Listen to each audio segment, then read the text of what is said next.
we are starting. So the thing is, concerning the questions, that part is going to be done tomorrow. Okay, so you have to ask the questions that is tomorrow on what we're going on what we covered yesterday, what we're going to cover today, and what we're going to cover tomorrow.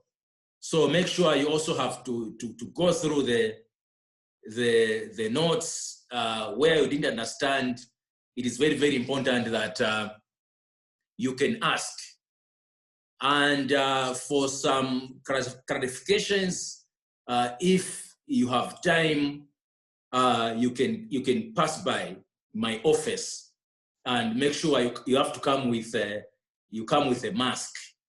So you are free to come to my office for clarification. My aim is to make sure that all of you pass. Okay. So I'm going to give you that opportunity to come and see me. And of course, before coming, make sure that, you know, we communicate. Very, very important. Okay, so let me share my screen. Okay. And then what we are going to cover today, of course, we started looking at module 4. So we're going to cover these 2 slides in module 4. And then in the last module, again, we're going to cover 2 slides. Okay.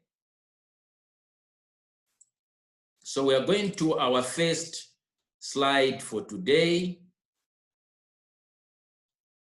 All right, so yesterday we looked at encryption and decryption mechanisms, all right? So the thing is, when they were coming up with the internet, they never thought that data would become, you know, very valuable, all right? Now, since data has become you know, of value, it has to be protected. So encryption came as an afterthought. Okay, so you have to encrypt the data such that even though the data has been intercepted, people can't be able to read that information. Okay, so for you to understand that information, of course, you have to decrypt that information. And for you to decrypt the information, you must have the right key. Okay, so we looked at 2 types of encryption. Okay, we looked at symmetric encryption, where you use the same key to encrypt and to decrypt, the same key. Okay, so, you know, when sharing the keys, that is a problem there, okay? And then we looked at asymmetric encryption, okay, where we have got 2 separate keys, a public key and a private key, okay? So this public key can be given to anyone, right? So me, when I'm sending information to you, okay, already I have your public key, all right? So what I'm going to do is I'm going to encrypt that information with your public key. And then you, when you receive that information, you are going to decrypt the information with your private key. So I will encrypt with your public key, and then you are going to decrypt that information with your private key. So you see, this is how it is here. Okay, this is how it is here. Now, we are on the internet.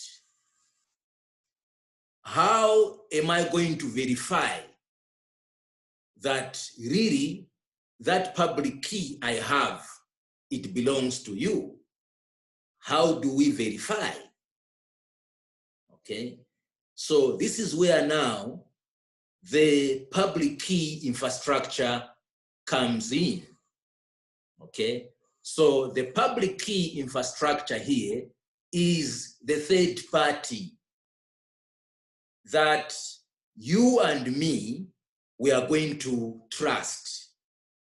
Okay, so the job of the PKI is to verify whether really, when I receive your public key, I'm going to contact the PKI to find out whether that public key really belongs to you. Okay, so this is the public key infrastructure, the certificate system. Forward. Digital signature is a process that guarantees the contents of a message have not been altered in transit and gives a recipient reason to believe that the message was created by a non-sender. However, a digital signature faces security threats. That is, if the public key of the receiver is forged, the information sent is decrypted using the private key. The authenticity of a public key used by the receiver determines data confidentiality. One public key must be possessed by only one owner. Okay, so we are talking about the digital signature, right? How is the digital signature created? Okay, so this is where we have to do the hashing, and then we are going to encrypt that hash with the sender's private key. So we're going to do the hashing, and then we encrypt that information with the sender's private key. So what we have created there is a digital signature. Okay, now how are we going to trust that message? We are going to trust it because the sender has encrypted with his private key. Okay, that's how it is here. Objectives. Upon completion of this course, you'll be able to describe the PKI certificate system architecture, master the implementation of the PKI certificate system. Okay, contents, right? So we're going to look at digital certificate, PKI system structure, and PKI implementation. So we'll start with the digital certificate. Okay, so a digital certificate or a certificate which is signed by the trusted certificate authority, the CA, or we call this the PKI, uses digital signature,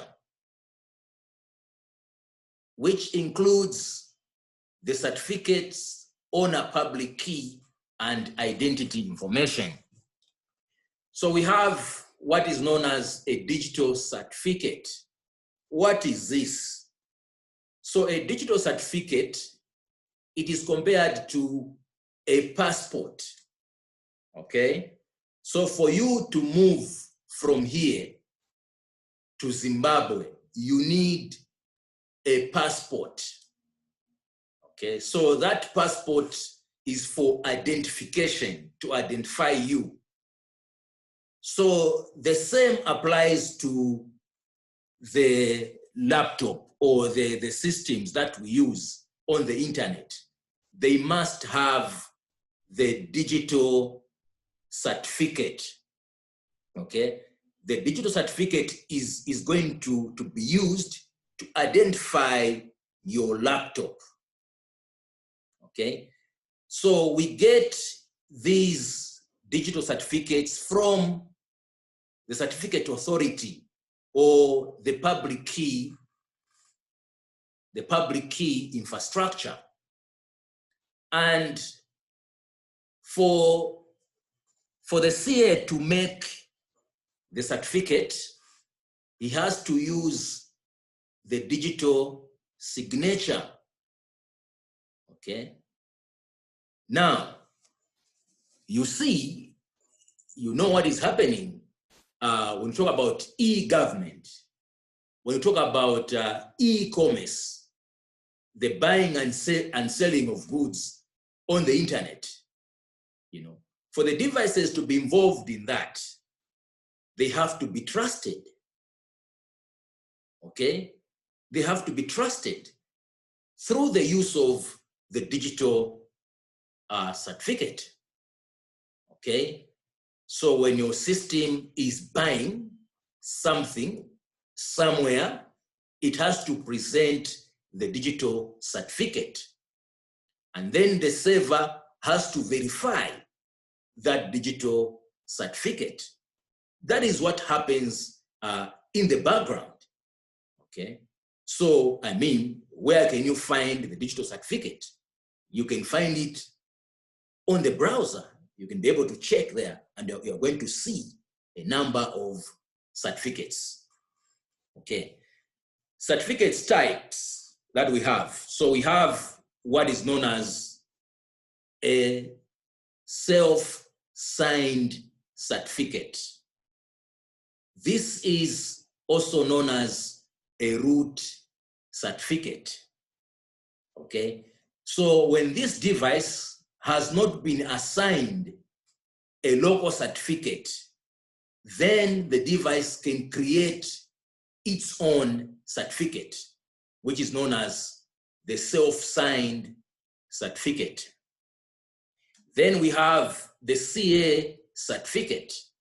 So this is the certificate which is generated by the CA, okay?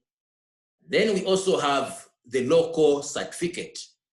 So when your device has been assigned the certificate by the CA, we call it the local certificate. And then the device, then we have also what is known as the local device certificate. So this is a certificate which is generated by your laptop using the details that it gets from the certificate which it got from the CA certificate or the local certificate, okay? So this is the digital certificate structure. It must have the version, which talks about the version of the certificate. It must have the serial number, which can be used to identify the certificate, signature algorithm. The issuer here is the CA, and then the validity. So here we have the duration for the validity of the certificate, the subject name, the subject public key information, extension, as well as the signature, okay? The formats, we have 3 types of formats for certificates. There is the PKCS number 12.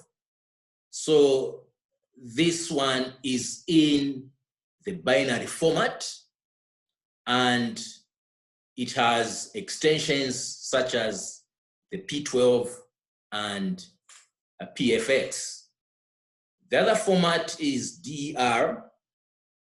Okay, so this one is also saved in a binary format, And the name, the file name extensions that we use are .dir, .cer, and .crt.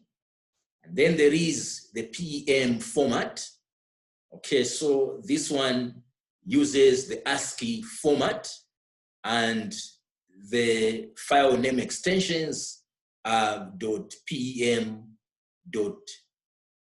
.cer, and .crt. Okay, the PK system structure. Okay, so here we are. Why do we need the public key infrastructure? So this is user A and this is user B.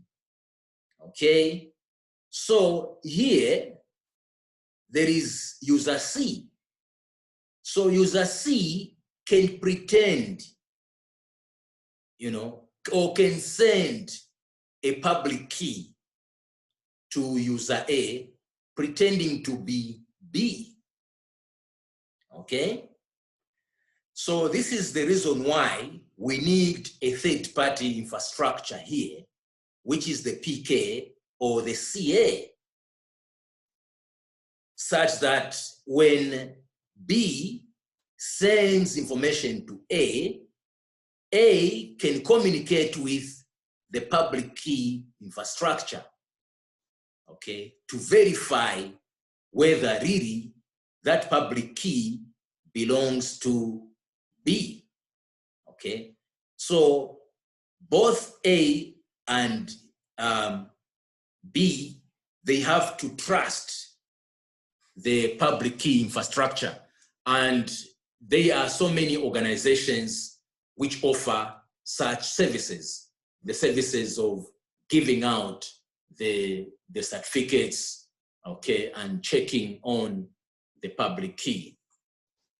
Okay, the PKI system structure. So it is consists of an end entity. So the end entity, this can be your laptop, and then also the CA. And apart from the CA, we can have also the registration authority. Okay, so the work of the registration authority, that is when you are registering, trying to get the certificate and the public keys, the private keys, and so on. You have to give your information to the RA.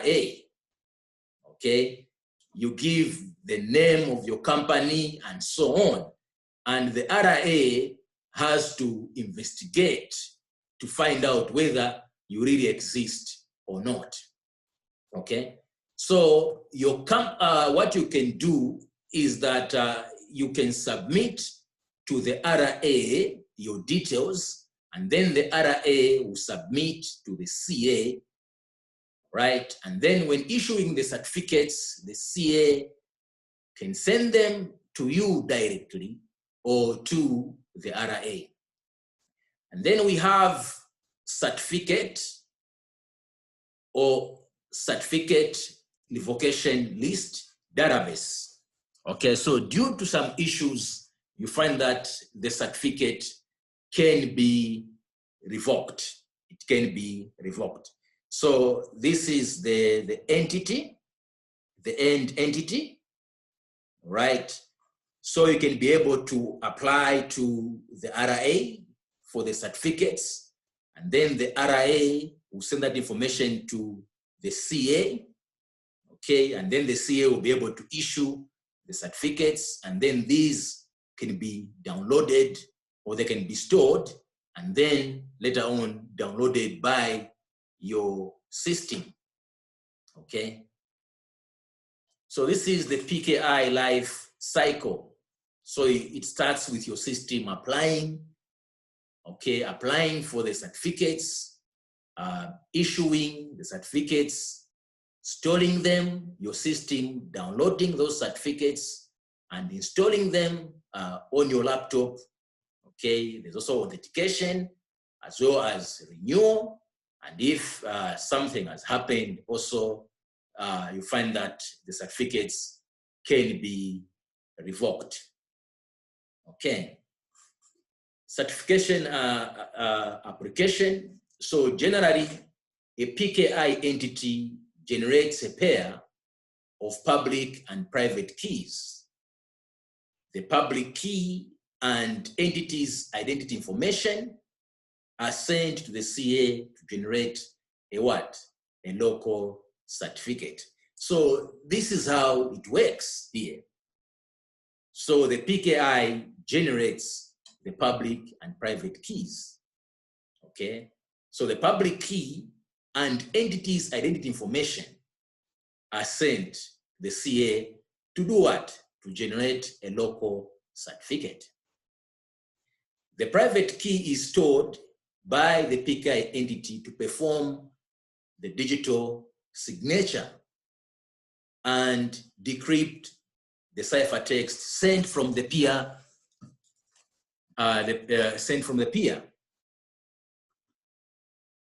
So the peer here, it can be your machine. Okay, so of course here, what do we have in the digital signature? We have the hash, which has been encrypted by your private key.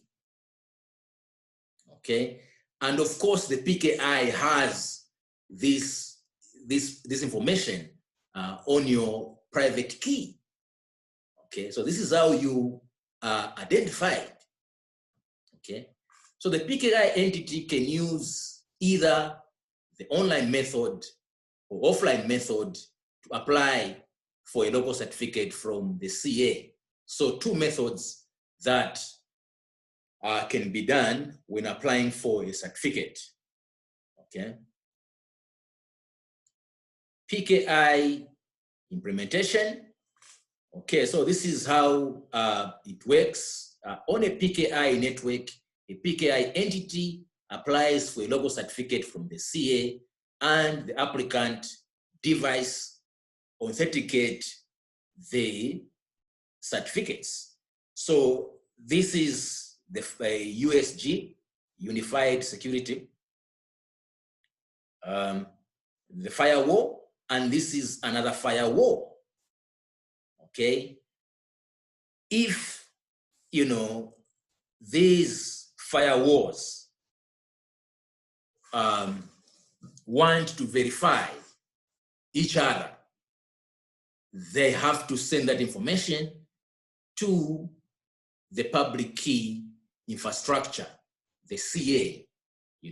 They can submit the information.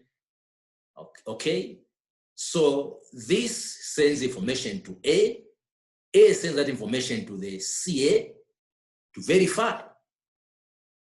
And after the verification, then these two, they can, communicate. So this is how it happens on the internet there, how the devices are identified, okay?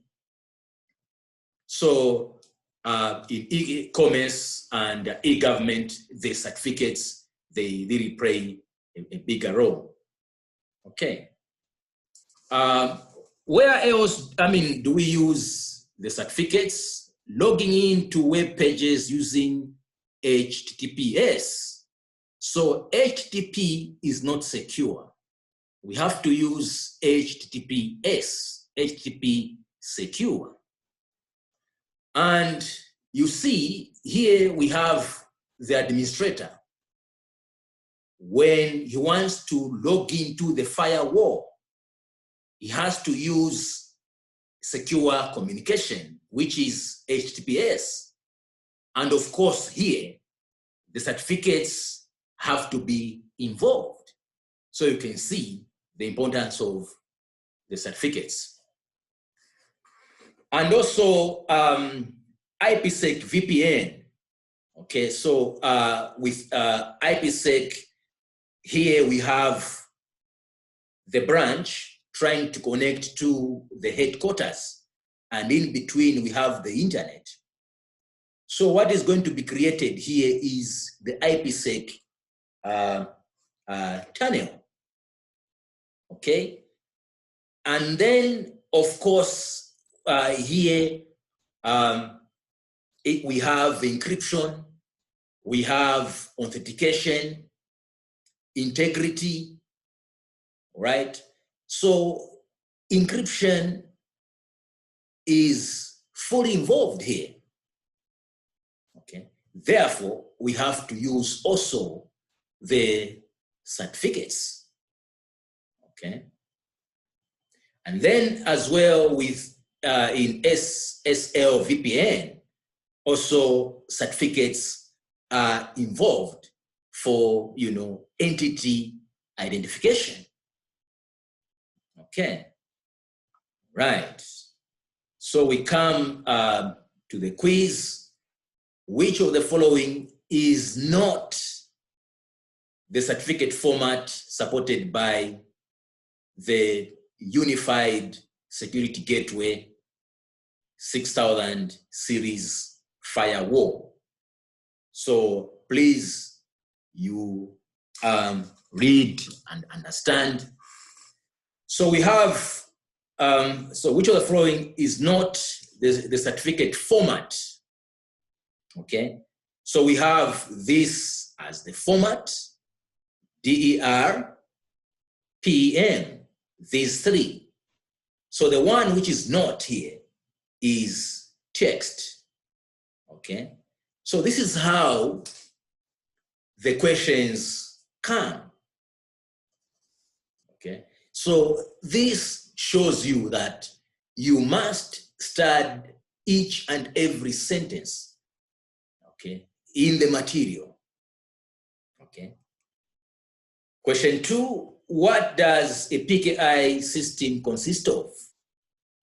Of course, it has the end entity, which is your device, the CA, the RIA, and then when you look at this critically,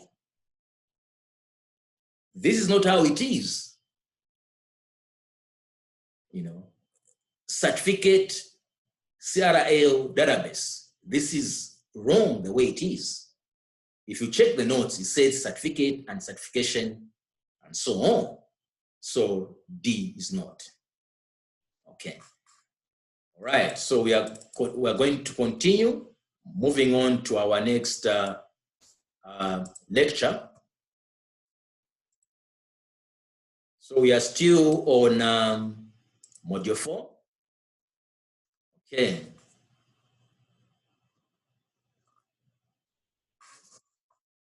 Application of cryptographic technologies. Cryptographic technologies ensure the security of data transmission on the network and protect data from tampering and spying. Signature technologies ensure data integrity and prove the identity of the data sender. PKI certificate authentication technologies verify the validity of public keys and ensure that users access secure and legitimate networks. By using these technologies, enterprises can prevent unauthorized users from accessing their enterprise networks. Also, secure channels can be established between enterprise branches to ensure security of enterprise data. Objectives. Upon completion of this course, you'll be able to describe the scenarios in which cryptographic technologies are applied, and then configure different VPN technologies. Contents, we'll start with application of cryptography. Okay, so cryptography applications include, we looked at the digital envelope, okay, digital signatures, and digital certificates.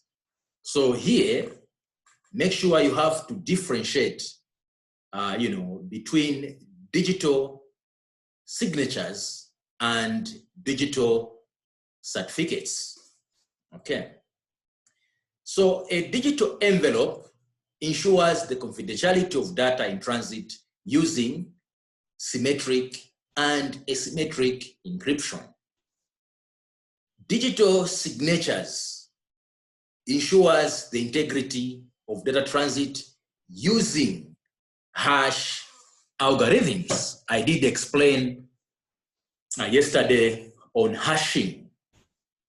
Okay, so with hashing, what you do is you get information and you pass it over through the hash function. So what will be generated is a hash value. Okay, that value, we call it a hash. Others call it a message digest. Others, they call it as the fingerprint. Okay, so this value that you are going to generate, maybe it can be 1, 2, 3, 4, 5.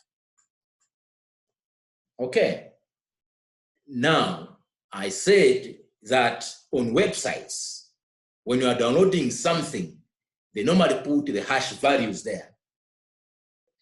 They can be for MD5 or SHA-1, SHA-2. So they can put that value as 1, 2, 3, 4, 5. Okay.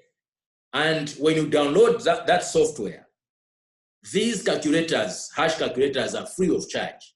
You can install that calculator on your laptop. And you get that software you have downloaded and you run it over the calculator. If you are going to generate 1, 2, 3, 4, 5, that is going to show that where you were downloading, that software wasn't tampered with, because you have got the same value, right? Any slight changes in the file is going to generate a different hash value. Okay, so this is how we check for integrity, right? So here, for the digital signature, for us to have a digital signature, we must first of all hash the information, and then we encrypt the information with the sender's private key. Okay, and then here we have the digital certificate. So the digital certificates ensures the non-repudiation of data transmission by authenticating the public key using a third-party authority. Okay, so what is non-repudiation? So here, you have sent the information, and then you are denying that you're not the one who sent that information. Okay, but by using the public key, which accompanied the message, and by verifying with the CA, it is known that really this public key belongs to you. Okay, application scenarios. So digital envelopes, digital signatures, and digital certificates are applied to different scenarios. They are applied in VPN. So with VPN, this is a technology that you can use to connect remote users, to connect the branches to the headquarters. Okay, actually, it is a cheaper way of doing that. Okay, so for example, we can have the headquarters here in Osaka and another branch in Kabwe. If we want, we can run a fiber optic cable that is using carriers like Liquid Telecoms to run a fiber optic cable from here in Osaka to Kabwe. But that is very, very expensive. So what the company can do is to use the existing infrastructure, which is the internet. Okay, So what is going to happen is that the channel is going to be created on the internet, connecting the headquarters to the branch. Okay, so what is needed here is, of course, encryption. Okay, encryption, authentication, integrity. Okay, and then also we use it with IPv6. Okay, so IPv6 has security whereby when the routers, they have to authenticate. You know, the routers have to be sure whom they are chatting with. So the issue of digital certificates, you know, come in here to verify, you know, each other.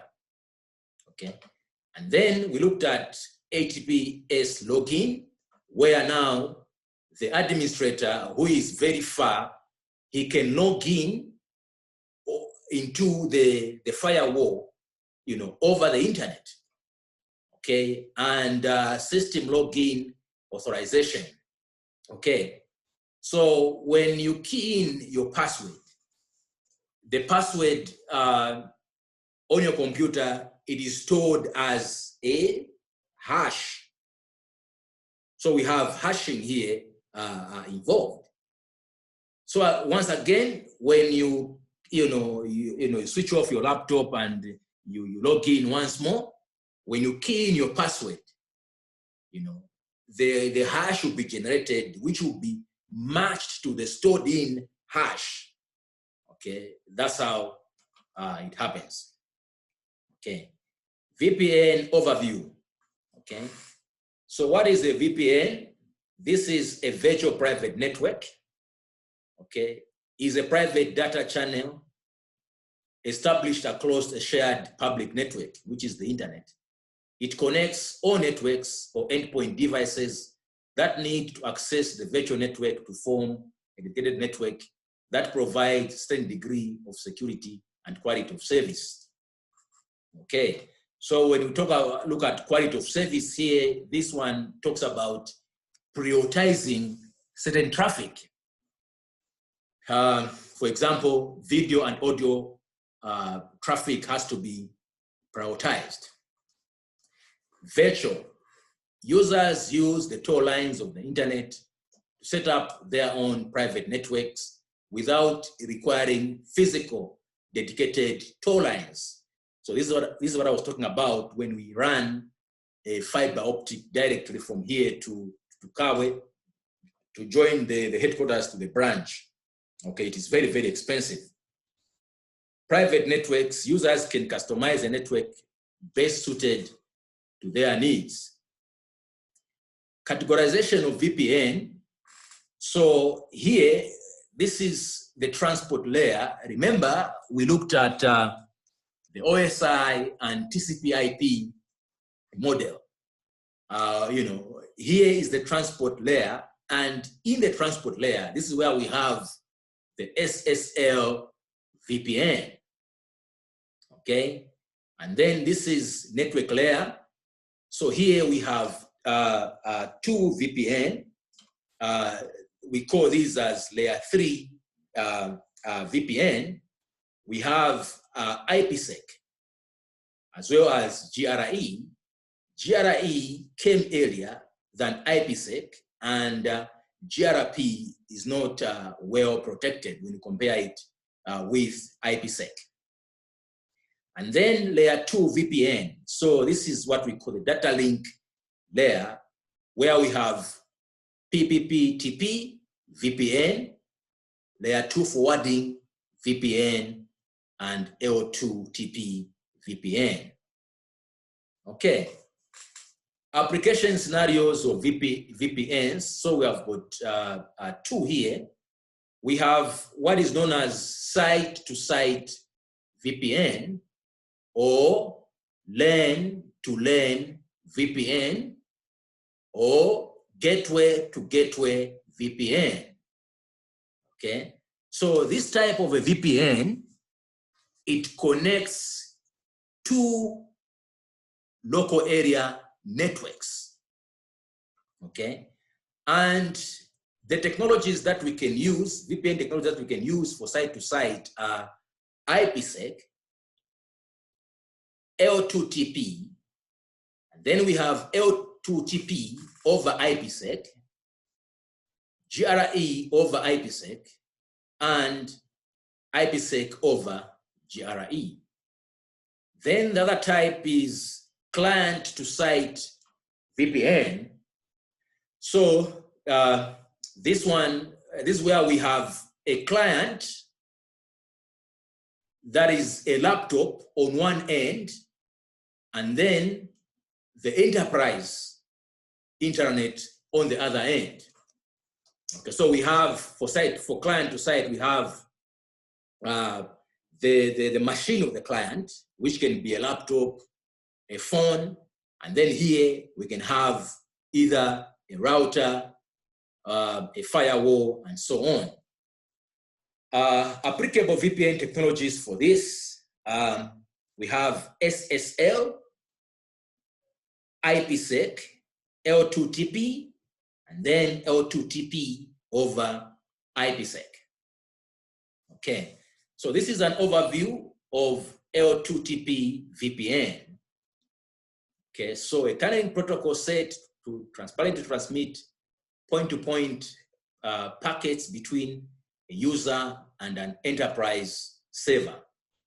Okay, and this is how it is applied, where we can have the NAS server initiating the VPN, or we can have an automatic dialing on the LAC, or client-initiated VPN. So this is an example of the client-initiated VPN. Of course, this is a mobile user here. He's trying to connect to the headquarters. Okay, so this is the internet here. So of course, you are passing through the public network, therefore your information has to be protected. That's why you have, the L2TP VPN has to be created here. Okay, and then this shows the process when the user is connecting to the LNS. Okay, so we have the CHAP challenge for authentication until in the end the user will be authenticated. Okay, and then the GRE, this is a layer 3 VPN technology. It encapsulates the packets of a wide variety of network layer protocols. So it works with a number of network layer protocols such as IPX, IP, and AppleTalk. Okay, so you can see this is site to site. This is what I mean when I say site to site. On both ends, you can have either the routers or the firewalls. Okay, all right, so you can see here PCA connecting with PCE and the process that has to take place.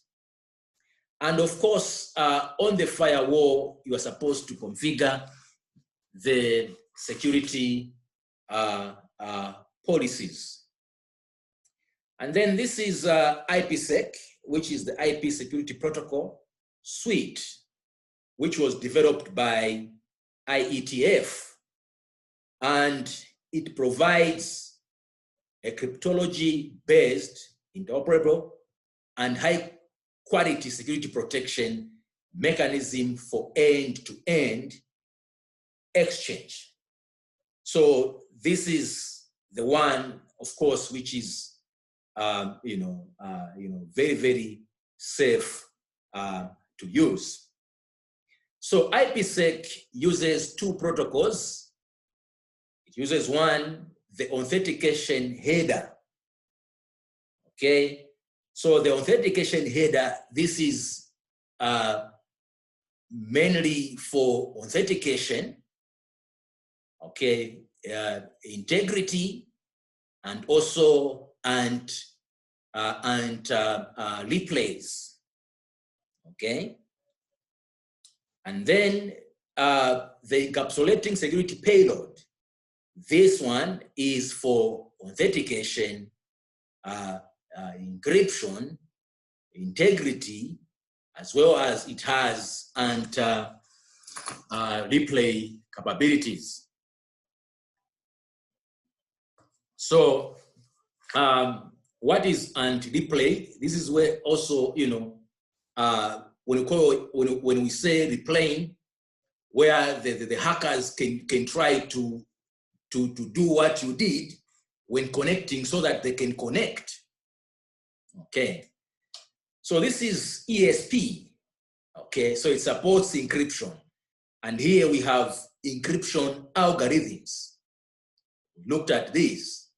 There's triple DES, AES, SM1, SM4. These are Chinese encryption. And of course, AES, it is the one which is recommended because so far it has shown no any weakness at all. So very, very important that you use AES. Triple DES was deprecated. You know, it has issues. So you can't trust it at all. So you can see for authentication, you know, we have MD5, SHA-1, SHA-2, and, you know, China uses SM3. Now, the one which is recommended to be used is SHA-2, version 2. Okay. So what we have on the AH are just, you know, it is just authentication. And then for key exchange, so we have got the keys also. For key exchange, we use ICE. So ICE, you know, was developed based on the standard called ICMP and DH. Okay. So the keys, of course, are very, very important. And I said that the longer the key, the better, you know, the difficult it becomes to crack. Okay. Then we have the IPsec SA. What is this?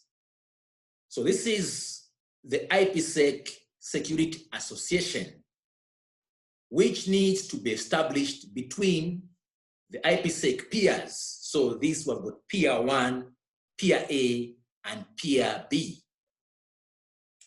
Okay, so the SA has to be established. The SA is responsible for agreeing on parameters such as the encryption algorithm. Which encryption algorithm are we going to use? Okay, authentication. Okay, also agreeing on encapsulation. Okay, and other parameters. Okay, very, very important. So for the channel to be established, these two, they have to agree on certain parameters. Okay. So in terms of encryption, IPsec has 2 modes. The first mode is the transport mode. So the transport mode, this is when we put the AH header and the ESP header between the IP header and the TCP header. Okay, so we call this the transport mode. And then we have the tunnel mode. So with the tunnel mode, you find that a new IP header has to be created. So here, the AH header and the ESP header will be placed between the new IP header and the raw IP header, okay? And the thing with the tunnel mode is that it is secured because the IP header, all this will be encrypted, okay? So here, let me just take you back. We look at the transport mode. So you can see that with authentication, all these segments, all these components will be covered for authentication, okay?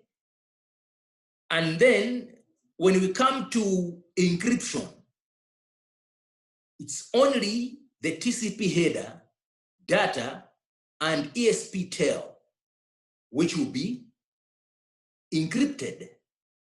So this leaves the AH and ESP vulnerable, okay? So you can see that the transport mode is not secured, but it is faster. So you can see, this is now when we are using both the AH and ESP. So here we have got different scenarios where you can see the first scenario where only AH has been used. And then here, only ESP has been used. And then this scenario where both have been used. So you can see that this is the scope for encryption and then for authentication. So authentication covers the whole, parts in the transport mode. So transport mode is not secured. Now we come to the tunnel mode, encapsulation. So you can see here, this is when we use the AH, and then when we use ESP only. So you can see that the scope for encryption covers this part only. Raw IP header, which is known as the original header, TCP header, data, and ESP tail. And then you can see authentication, what it covers. So here, the original header is protected. Therefore, the tunnel mode is safe. But because the new header is added, this makes the tunnel mode to be a little bit, slower. Okay. ICSA. So the ICSA, it is there to provide automatic key negotiation and also establishing the IPsec SA. So we have the ICSA and the IPsec SA. Okay. So you can see here the ICSA, it is unidirectional. Okay. While the IPsec SA is bidirectional. Okay. So when it comes to IPsec encryption, decryption, and authentication, IPsec uses symmetric encryption. Okay. And then for authentication, it uses HMAC. Okay. So here, HMAC for authentication is really reliable because apart from hashing, a key has to be added.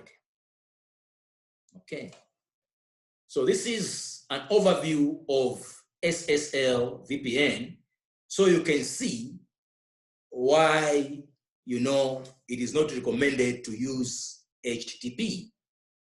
Okay, so here we have HTTP, and then this is HTTPS, because we have to add SSL there. And in actual life, you know, though we use the word SSL, yes, there was SSL, but it had, you know, weaknesses. Therefore, it was replaced with TLS. Okay. So what are some of the many functions of SSL VPN? It is used for user authentication, okay, file sharing, okay, port forwarding, also as a web proxy, and for network extension. Okay. So this is, you know, Huawei USG firewall. Okay. And then this is also, this is what we call the CVN access gateway. So we can use any of these, you know, to come up with SSL VPN. VPN configuration, which is very, very important, and this is what we'll be doing, you know, in your organizations. Okay. So here you want to connect this user, you know, to the organizational resources which are at the headquarters. Okay. So you can create an, you know, L2TPN for this gentleman here to be connected securely. So this is the configuration procedure. Okay, so the one in blue here, you know, it is mandatory. So you have to configure, first of all, the LNS, then you enable L2TP, okay, and then you configure the VT interface, and then you set the connection parameters, okay, and then you configure the LNS authentication solution, you configure the security policy, and then you end. So how do you do it using web user interface? It's simple. You go to network, okay, then L2TP, and then you enable it, and then afterwards you apply as simple as that, okay? And then setting up the parameters, you have to go to the group list, you add, and then you key in the parameters. How about setting up the user information? You go to the object, default, and then you can add the user here, you key in his name, and so on. How about setting up the VPN client and authentication and authentication? This is on the client side now, okay? So this is the information that you're supposed to put, okay? And then you log in, afterwards you connect. So that was for L2. How about for GR? Again, the same process. Make sure you, I mean, this is a different process, of course. You follow it. How about when using the graphical user interface, go to network. Then here, you have to choose GRE. And then you add it. You key in the parameters. And of course, with this, it is required that you configure a static route, okay? And how do you configure the static route? You go to network, and then you pick static route, you add, you key in the parameters, okay, and you can see the priority for static route, which is 60. And once you have done that, very, very important to test connectivity. And you can test connectivity by using a utility called ping. Okay, so you can be able to ping, to ping the firewall, and if the pings are successful, then it means that the client is connected to the firewall. Okay, so this is for IPsec. So this is the procedure that you follow. And then when using the web interface, of course, with IPsec, again, you're supposed to configure the static route. Okay. All right. Interzone security policies. How do you configure interzone security policies? You go to network, IPsec, and then you can choose which one, between site to site or site to multi-site. Then you key in the parameters. Okay, how do you configure encrypted data flow? Network, IPsec, and then you add. So what is supposed to add the source address or group, and then here the protocol, it can be any, because you have got so many protocols that you are using, and then encrypt. Okay, so that's how you encrypt the communication. How about applying an IPsec policy? So once you have created an IPsec policy, you can click apply here to apply it. Okay. So we come to the quiz. IPsec uses asymmetric encryption algorithm to encrypt user data for ensuring confidentiality of transmitted information. This is false. Okay. So what does this tells you? Make sure, you study extra hard, because these questions, true and false, they are tricky. Okay. One single mistake here, it means you're going to lose the mark. IPsec uses symmetric encryption and not asymmetric. Okay. Which of the following are the many functions of the SSL VPN? Port forwarding, yes. Network extension, file sharing, yes, and also web proxy. So this is a situation where all the answers are correct. Okay. So you have to start extra hard for you to make it. Okay. All right, we'll move on to our next slide. Okay, so now we are done with module 4. We are moving on to module 5, which is our last module. So we're going to look at introduction to security operations. Okay. Forward. In the current information age, security is the foremost concern of global enterprises.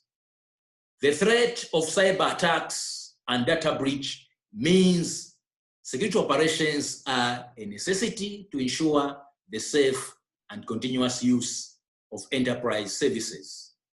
These slides describe the basic concepts and prerequisites of security operations.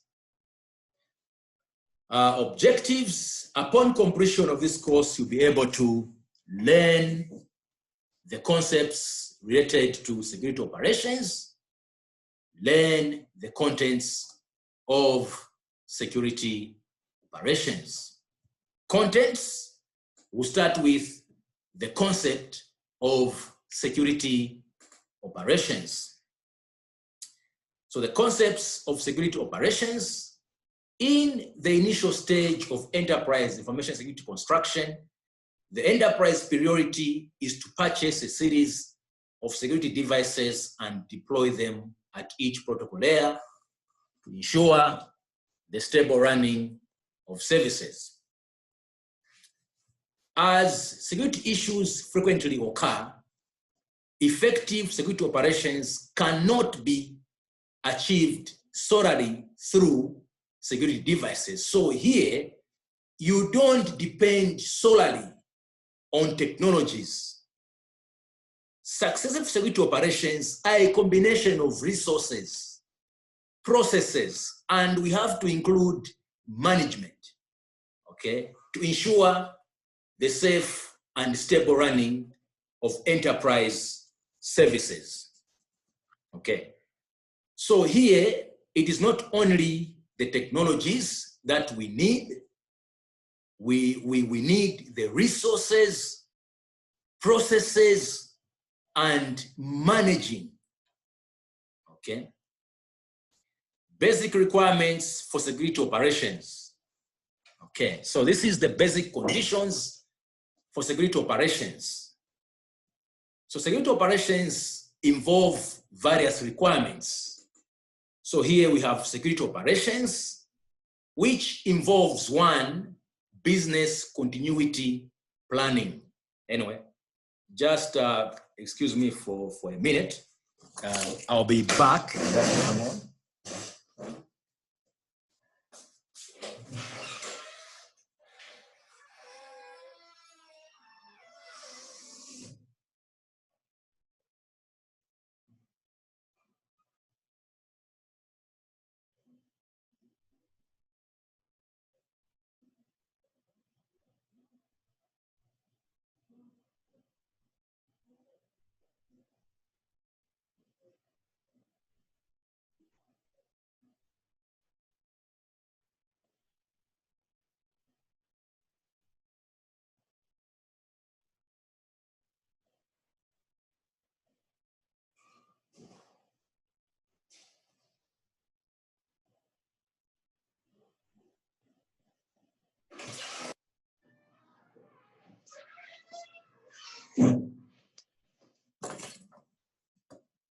Okay. So security operations involves business continuity planning. Okay. So with business continuity planning, if we have a disaster, what are we going to do? This is what business continuity planning involves. You know, if our institution has been flooded, what are we going to do? We must have a second plan. And then we have physical security. It is there to, to avoid physical threats. And then also we have managing security operation.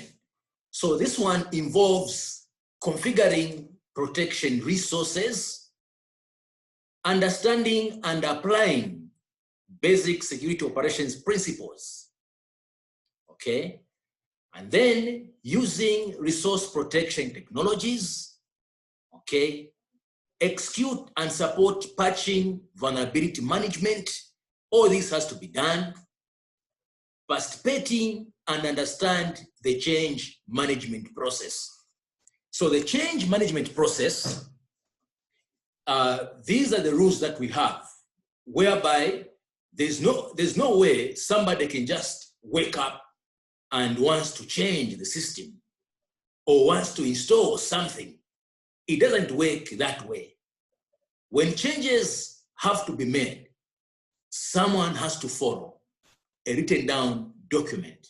Very, very important. And then this one also ensures personal safety. Security operations also involves incident prevention and response. You know, our organization has been hacked. What are we supposed to do? So here you find that everyone is in a panic mode.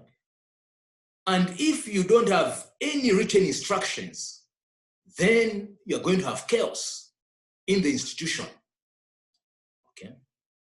So this one involves manage logs and monitor behavior, implement incident management, perform and maintain prevention measures. And then we have also disaster recovery plan. We have a disaster, an earthquake has struck. What are we going to do? So the disaster recovery plan involves implementing the recovery policy. You must have the recovery policy. You must execute disaster recovery. And of course, you must test the disaster recovery plan. There's no way you can have the plan and the plan is just sitting. So you have to test the plan. You know, you have the drills and so on in the organization. Okay. And then security operations also involve investigation and forensics. Okay. So this involves understand and support the survey, understand the requirements for investigation and forensics. Forensics, digital forensics, you know, it is a course on its own, and this is a very, very important course because it involves when there's a, you know, a cyber scene. Okay, how are you going to correct the evidence? How are you going to preserve the evidence? And how are you going to present the evidence in court? Okay. Content of security operations. We'll look at business continuity planning. So business continuity planning, which is BCP, it provides quick, calm, and effective emergency responses that enhance the ability of enterprises to recover from destructive incidents immediately. So these are the steps: project scope and plan preparation, business impact assessment, continuity planning preparation, as well as the BCP. So what do we have in the project scope and plan? This is where we have business and organizational analysis, which has to be done. The BCP team has to be set up. Okay. We have resource requirements. So this involves training the members of staff, and then acquiring the resources, and then also requirements of laws and regulations. So whatever we are doing has to be done under certain laws. We have to follow certain laws and regulations. The business impact assessment. So the business impact assessment, it identifies which resources can sustain the development of the organization, and it involves prioritizing determination, okay? Identifying of the risks which your organization is facing, okay? Possible assessments, assessing the risks. Impact assessment, that is when we have been hacked, what will be the impact? Okay. And then we have resource prioritizing, that is where to channel the resources according to, you know, the impact that we have, you know, assessed. Okay. Continuity planning preparation. So continuity planning preparation involves policy development, where policies and procedures have to be developed, plan implementation, preparation and handling, training and education, as well as the planning. Of course, it has to be approved by management. And then we have BCP documentation, which provides guidance, in the event of an emergency. And these are some of the information that it must have. Okay. Move on to incident response management. When we have an incident, what are we supposed to do? Okay. So this involves detecting, okay, what is happening, responding, okay. We have to respond once we have detected, and then we mitigate, okay. That is if, some devices have been infected, we have to do something to avoid other devices from being infected. And then the reporting has to be done. Either it has to be done to management, or the world has to know what has transpired to the organization. So reporting is very, very important. And then we have to recover. But before we recover, of course, we need to correct the evidence, okay? And then remediate, mending the vulnerabilities. And of course, in the end, we must have lessons learned. So here, we have to sit together as a team and see where we did well and where we didn't do well, and where we are supposed to improve. Okay. Disaster recovery plan. Okay, so when a service is interrupted due to a disaster, the disaster recovery plan takes effect, instructing the emergency response personnel to restore services to the normal state. And it has the following processes where we have to implement the recovery policy. Of course, we need to test the disaster recovery plan. Is it working or is not? And then, of course, we have to execute the disaster recovery plan. And then we come to investigation and forensics.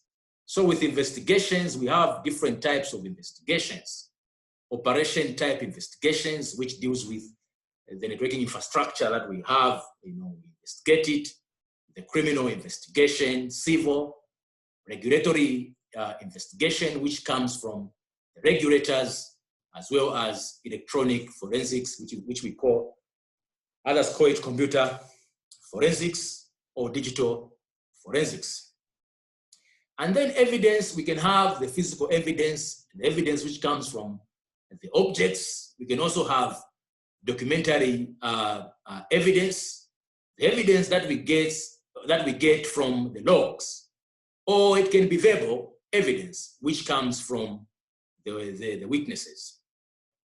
So this is the investigation and forensics process, which starts with incident confirmation, and then we have to request for the law enforcement to be involved. Then we have to collect the evidence and store it, in-person communication, and then lastly, filing in for the lawsuits. Okay, so that is that with this topic.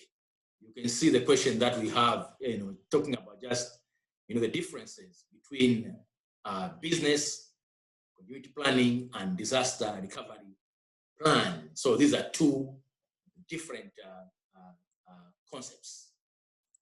Okay, we move on to our last slide for today. Okay, which is data monitoring and analysis. Okay, forward, the document describes how to obtain valid information by technical means, analyze the information to locate security risks and threats. Data can be collected from network devices or from terminal systems that provide services. Data monitoring and analysis can review network security risks and strengthen the network. So this is very, very important. If a security event occurs, data monitoring and analysis help rapidly locate the threat and provide support for defense and event investigation. Objectives: upon completion of this course, you'll be able to describe the technical means of data monitoring and analysis, describe the data collection process, and use techniques to locate threats. Contents: we'll start with data monitoring, proactive analysis. Okay, so proactive analysis, this is what is very, very important now. That is, before an organization has been attacked, we must identify the weaknesses we have and make sure that we strengthen the network. So these are the security assessment methods that we can use in proactive analysis. Security scan, manual audit, okay? So with security scan, we use the tool to look for weaknesses. Manual scan, this is where you go in manually, okay? And then penetration testing, this is what we call ethical hacking. So this is where we hack our organization. Then we can use questionnaire or interview survey, okay? So we'll start with security scan. So the objectives here is to use security scanning analysis and assessment tool to determine network security vulnerabilities of targeted system. So here we have to check for the enabled ports, because it is from the enabled ports that we're going to be able to find out the services that are running on the device. Weaker passwords, okay? Are we vulnerable to SQL injection, vulnerability? Are we vulnerable to cross-site scripting, okay? And we can have the output which, can be generated by the scanner, okay? So what are some of the tools that we can use, all right? So for port scanning, we have a number of software that we can use. We have SuperScan. So some of these tools are free of charge. So I would advise that, you go and look up on these tools, be familiar with them, how they work. So with a SuperScan, you can be able to use ping to check whether IP addresses are reachable.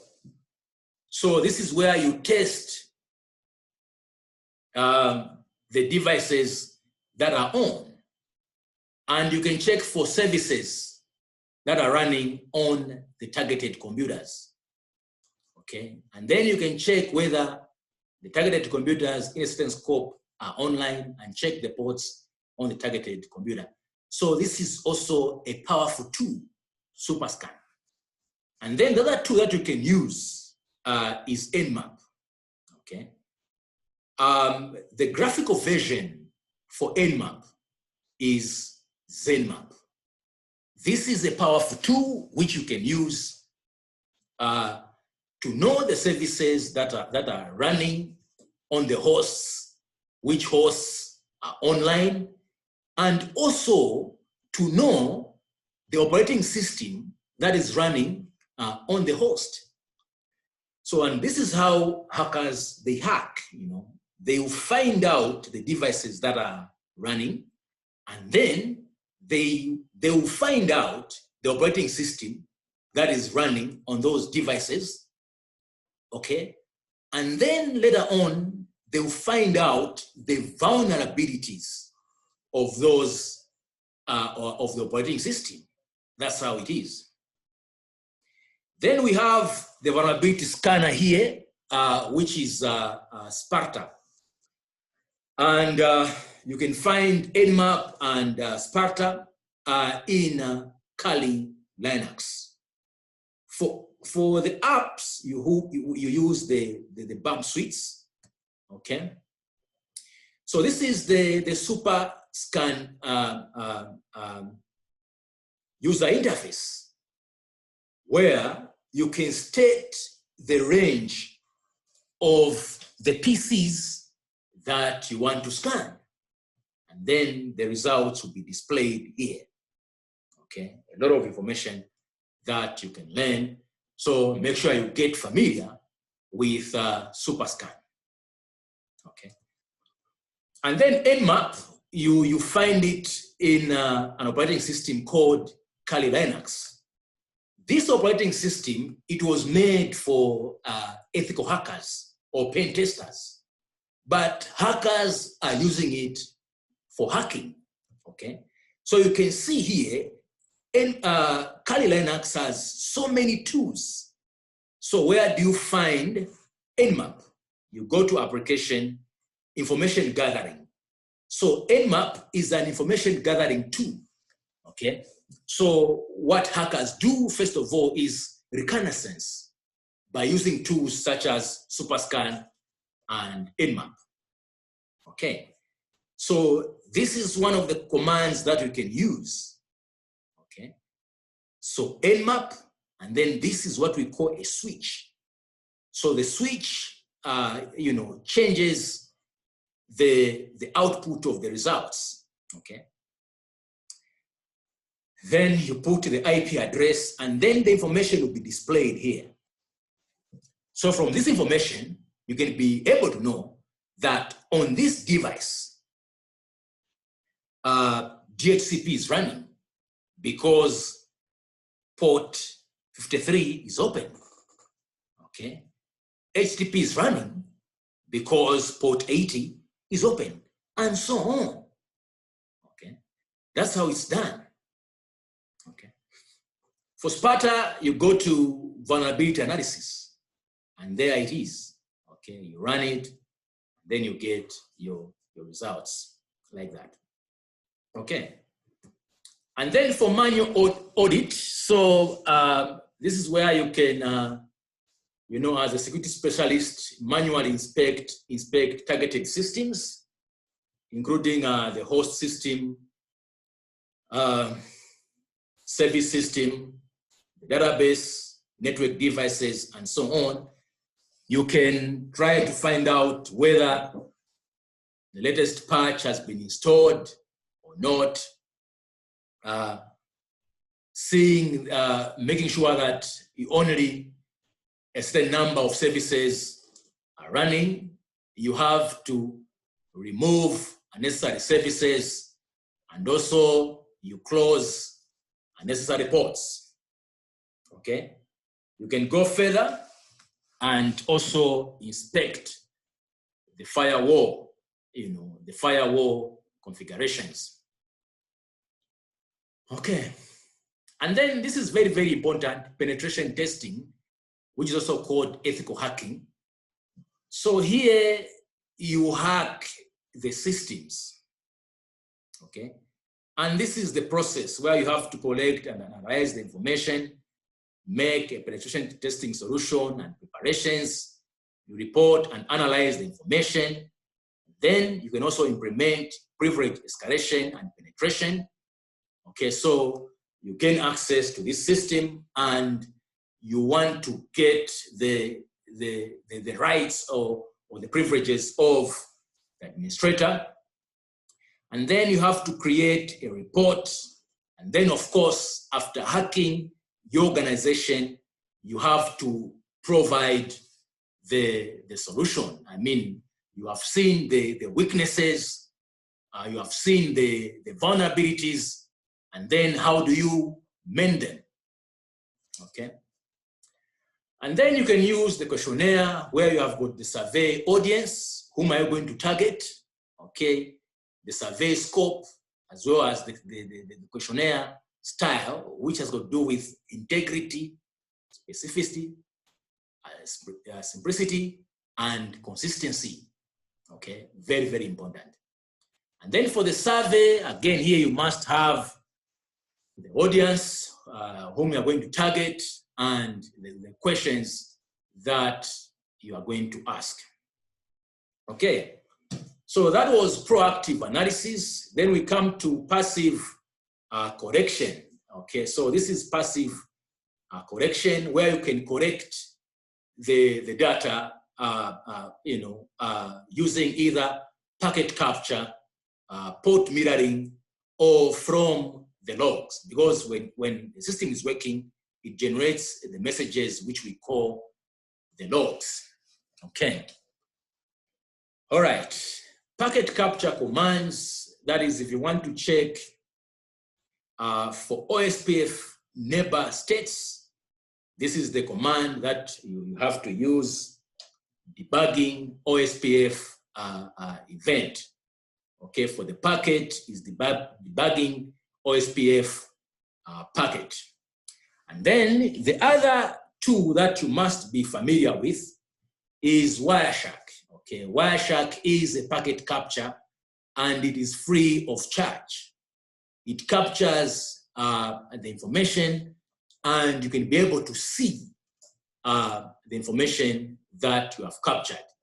And this is Wireshark here.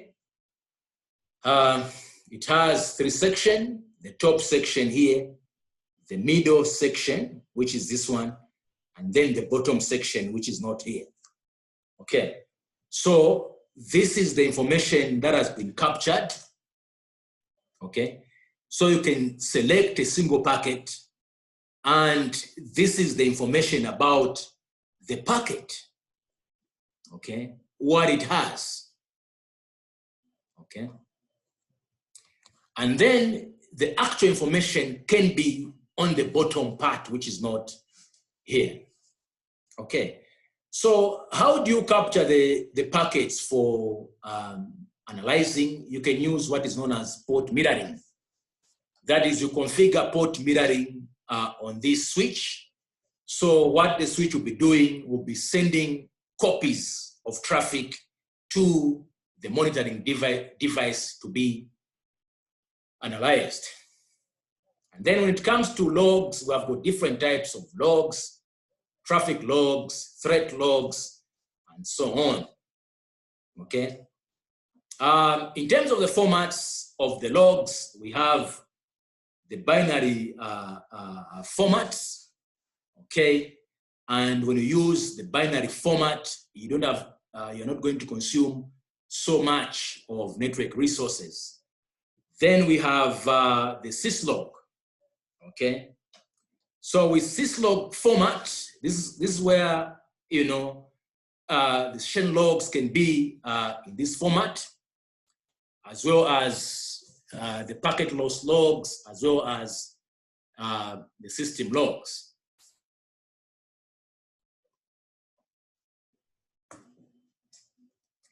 The other format that we can use is net flow as well as data flow. Okay, when you want to view the syslog on the USG 600, you just have to go, you choose monitor, log, and then you go to the syslogs. And then these syslogs, they also come in different levels. We have got level 0, which is called an emergency, then level 1, which is an alert, and so on. So if, it is an emergency, it means that the system is down, and so on. Okay, so these are, for the operating system, also it has its own logs, and it has 3 types of logs: the system logs, These are the logs which comes from the system. Application logs, these are the messages which comes from the applications. And then we have got the security logs. These are the, the logs coming in from, logging in and so on. Okay. And where does Windows store the security logs? You can locate them. You have to choose property. You come to security, and you'll be able to see the logs. Window logs and event types. We have informational. So informational is an event, a successful operation of an application, a driver, or a service. And then the other one is a warning. Of course, you have seen this popping up on your laptop. That is when you are running out of space in a certain disk, okay? Then we have got the error. The error, it means that the service cannot be loaded and so on. Okay, the function is unavailable and data loss, okay?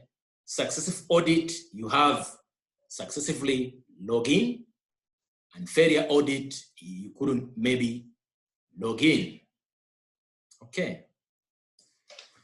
Log analysis. So with log analysis, the logs gives you a lot of information. So it is very, very important that you know how to read the log, okay? So in the log, you can have who. So this is the user or the guest, the time, when it happened, where, how it happened, and what. Okay. So this is the analysis of login and logout events. And these are the events ID for successful log failure, and so on. Okay. In terms of log analysis, which tool can you use? There's a tool called the log parser, okay, which was done by Microsoft, and you must be skilled in SQL language for you to know how to use the log parser. There is the graphical version of log parser, which is the log parser lizard, very, very important tool indeed. Okay. The quiz, which of the following is not a security assessment tool? Security scan, yes. Manual audit, yes. Penetration testing, yes. So an investigation is not. Which of the following is not? Be careful with this. Windows log category. So Windows has system logs, yes. It is coming from the drivers and so on. And then security logs, application logs it has. Windows doesn't have the service log. So as simple as this. So that is that for today. Thank you very much for attending. And tomorrow is Wednesday. Tomorrow we'll be ending our training. That is, will be done with our lectures. And then we are going to do the labs. And thereafter, I'm going to invite questions. Okay. All right. So good night, and I'll see you tomorrow.